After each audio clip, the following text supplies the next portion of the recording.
عيد الاتحاد 54 يوم نفخر فيه بدولة قامت على جتوف رجال آمنوا إن الاتحاد قوة، وإن إيد وحدة ما تصفق، لكن إذا تلاقت تبني وطن كامل.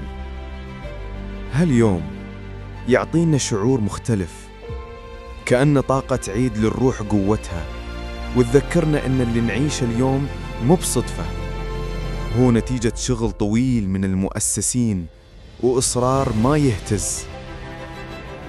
ومن بعد زايد كانت بصمة خليفة الله يرحمه حاضرة في كل زاوية من هالبلاد. تأثر بنهج زايد كان واضح، مشى على خطاه بثبات، وكمل المسيرة بروح الأب، بروح القائد اللي حافظ على البيت ووحد القلوب وزادها قوة. الإمارات اليوم تمشي بخطى ثابتة صوب المستقبل، اقتصاد، علوم، ثقافة، ابتكار، وكل خطوة فيها روح زايد وخليفة، وروح المؤسسين اللي زرعوا فينا معنى الاتحاد.